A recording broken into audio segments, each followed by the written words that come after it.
Today we're delving into a topic that sparked heated debate and soul-searching across America: the removal of Confederate monuments. These silent sentinels, cast in bronze and etched in stone, stand as stark reminders of a bygone era, a time of immense turmoil, bitter division, and a war that forever changed the fabric of this nation. Their presence, once a source of pride for some, has become increasingly problematic for others.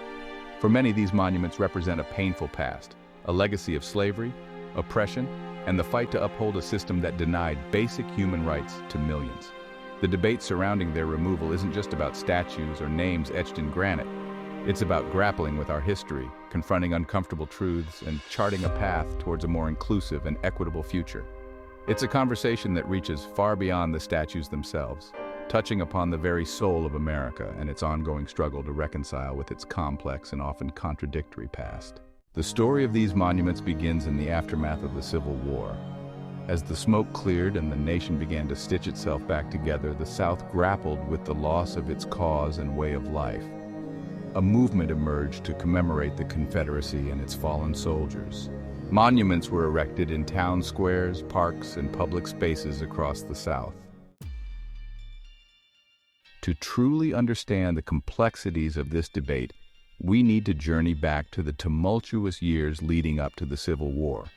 The Confederacy, a collection of 11 Southern states, seceded from the Union in 1860 to 1861, primarily over the issue of slavery. The Southern economy was heavily reliant on slave labor, and the Confederacy's founding fathers were determined to preserve this institution, which they saw as integral to their way of life. They argued that states had the right to govern themselves, and that the federal government had no right to interfere with their domestic institutions, namely slavery. The Confederacy's formation ignited a firestorm of controversy, pitting brother against brother, state against state. The Union, led by President Abraham Lincoln, refused to recognize the Confederacy's secession, arguing that it violated the very principles upon which the nation was founded. And so, the stage was set for one of the bloodiest conflicts in American history, a war that would test the very soul of the nation and leave an indelible mark on its future. The Civil Rights Movement marked a turning point in America's journey towards racial equality. African Americans bravely challenged segregation and discrimination, demanding their rightful place in American democracy. Confederate monuments began to draw increasing scrutiny. The call for their removal grew louder, fueled by a desire for a more inclusive society. This shift in public consciousness set the stage for the current debate over Confederate monuments. The years following the Civil War were a time of profound change for the South. Many Southerners sought solace in commemorating the Confederacy and its fallen heroes. Erecting Confederate monuments honored their sacrifices and asserted their version of history. Funded by private citizens and organizations, these monuments expressed a shared identity. Dedication ceremonies drew huge crowds, reaffirming their allegiance to the lost cause. The lost cause, as it came to be known, wasn't merely a nostalgic yearning for a bygone era. It was a carefully constructed narrative that sought to reframe the Civil War, shifting the focus away from slavery and towards states' rights and Southern self-determination. This narrative, often romanticized and sanitized, minimized or outright denied the horrors of slavery, portraying the antebellum South as a land of chivalry, grace, and genteel living. Confederate monuments played a crucial role in propagating this lost cause mythology.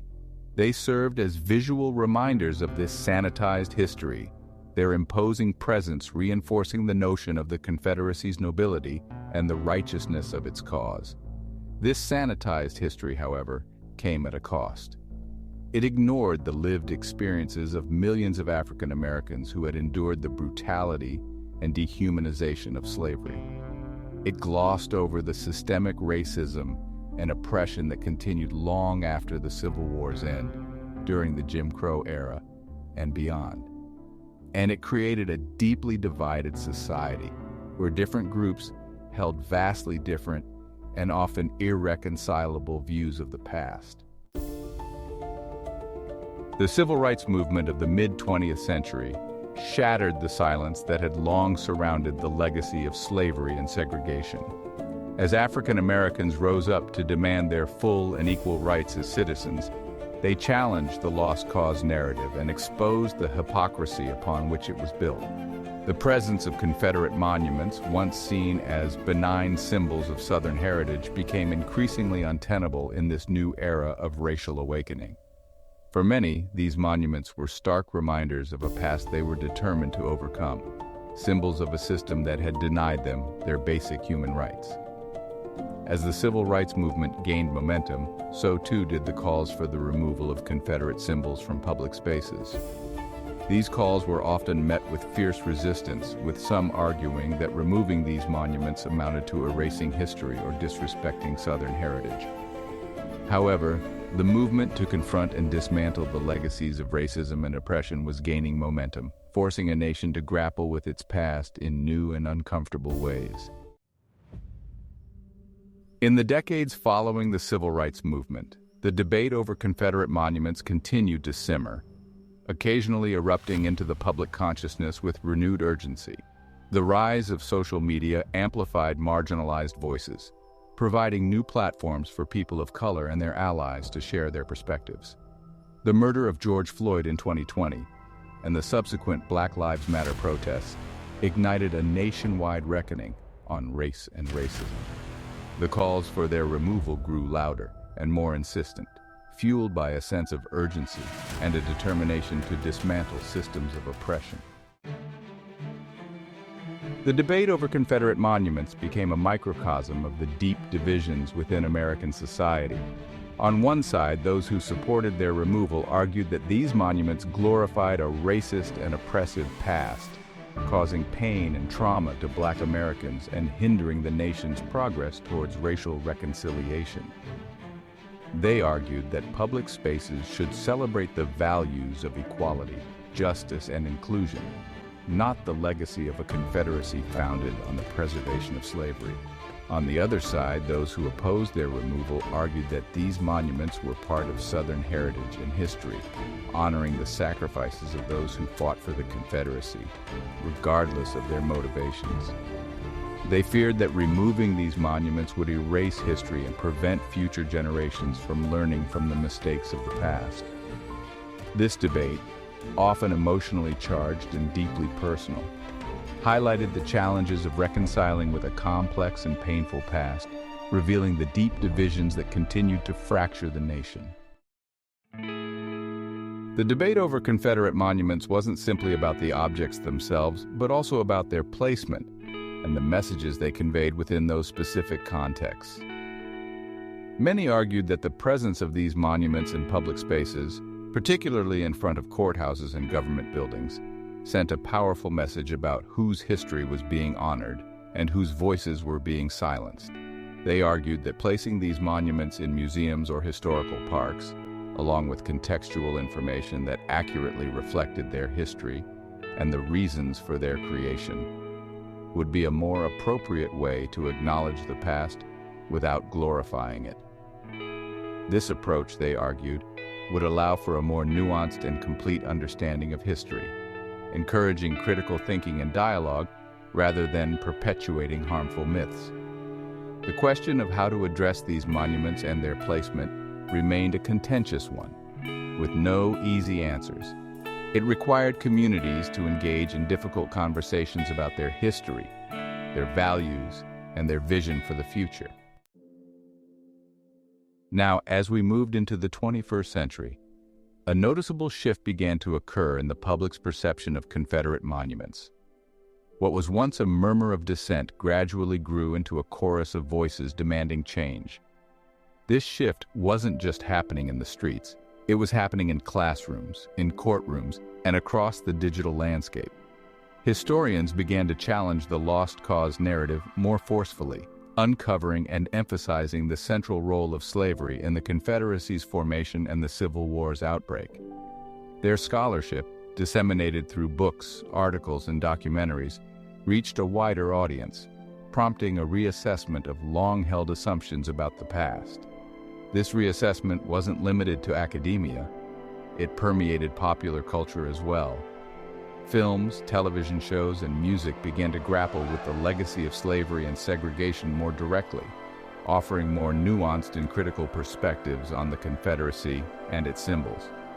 This growing awareness, fueled by both scholarly research and popular culture, created a climate where the continued presence of Confederate monuments in public spaces became increasingly difficult to ignore or justify. The horrific events of June 17, 2015, sent shockwaves across the nation. Dylan Roof entered the Emanuel AME Church and opened fire, killing 9 worshipers. The shooting sparked a national outcry and a renewed focus on Confederate symbols. Roof's embrace of the Confederate flag forced many to confront its painful history. There was a swift movement to remove Confederate flags from public spaces. Several southern states, including South Carolina, took down the Confederate flag. The tragedy prompted a long overdue conversation about race and history. As social media platforms like Twitter, Facebook, and Instagram gained prominence, the debate over Confederate monuments found a new and powerful battleground. These online spaces allowed for the rapid dissemination of information, opinions, and personal stories, amplifying the voices of those who had long been marginalized and ignored. Hashtags like #TakeItDown and #ConfederateMonuments became rallying cries for activists and organizers, connecting individuals and communities across geographical boundaries and mobilizing support for the removal of these controversial symbols. Social media also provided a platform for real-time commentary and analysis, with historians, journalists, and activists using these platforms to challenge the lost cause narrative, debunk myths, and provide historical context for the debate. However, this digital landscape wasn't without its drawbacks. The same platforms that facilitated activism and awareness also became breeding grounds for misinformation, hate speech, and online harassment, further polarizing an already divisive issue. As the movement to remove Confederate monuments gained momentum, it inevitably faced legal challenges. Across the South, many of these monuments were protected by state laws and local ordinances, often erected during the Jim Crow era to solidify white supremacy and intimidate black communities. Opponents of removal often cited these laws, arguing that removing these monuments would be illegal and disrespectful to those who erected them. In some cases, legal battles ensued, with civil rights groups and local governments facing off against heritage organizations and descendants of Confederate veterans. These legal challenges highlighted the complexities of balancing historical preservation with contemporary values and the rights of all citizens. Some cities and states found creative ways to circumvent these legal hurdles, such as relocating monuments to museums or cemeteries, or adding contextualization plaques to provide a more complete historical narrative. However, the legal battles over Confederate monuments underscored the enduring legacy of the Confederacy and the challenges of reconciling with the past. As the movement to re-examine Confederate symbols gained momentum, it wasn't just statues in public squares that came under scrutiny. Many military bases, established in the early to mid-20th century, bore the names of Confederate generals. This juxtaposition, honoring those who fought against the United States within the very institutions tasked with defending it, struck many as deeply problematic. It raised uncomfortable questions about the messages these names conveyed, particularly to African American service members. The debate over renaming these bases wasn't simply about historical revisionism. It was about confronting the legacy of racism and discrimination within the armed forces. It was about creating a military culture where all service members felt a sense of belonging and pride. In 2020, following nationwide protests against racial injustice, Congress passed legislation mandating the removal of Confederate names from military installations. This landmark decision marked a significant step towards confronting the legacy of racism within the armed forces. The process of renaming these bases involved historical research, community engagement, and careful consideration of the values the military sought to embody. Committees were formed to solicit input from veterans, local communities, and historians, ensuring that the new names reflected the diversity of those who had served.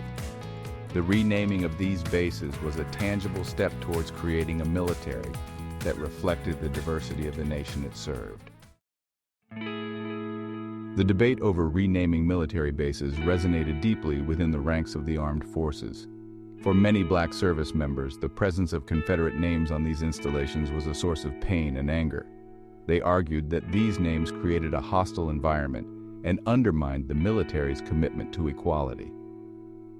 Others, including some white service members, expressed support for the renaming, recognizing the need to create a more inclusive environment. However, there were also voices of dissent, with some arguing that renaming these bases was an attempt to erase history. This diversity of opinions within the military reflected the broader societal debate, highlighting the complexities of reconciling with the past. The debate over Confederate symbols ultimately boils down to a fundamental question. How do we as a nation choose to remember our past, and who do we choose to honor in the present? It's about acknowledging the complexities of our history and grappling with the legacy of racism and discrimination. The removal of Confederate symbols does not erase history, it reframes it, prompting us to engage with our past in a more honest way. It's about creating public spaces and institutions that reflect the diversity of our nation. The journey towards reconciliation is ongoing and requires open hearts, open minds, and a willingness to engage in difficult conversations. It's a journey we must take together if we are to create a more just and equitable society for all. To see more, click one of the playlists on your screen. And thanks for watching.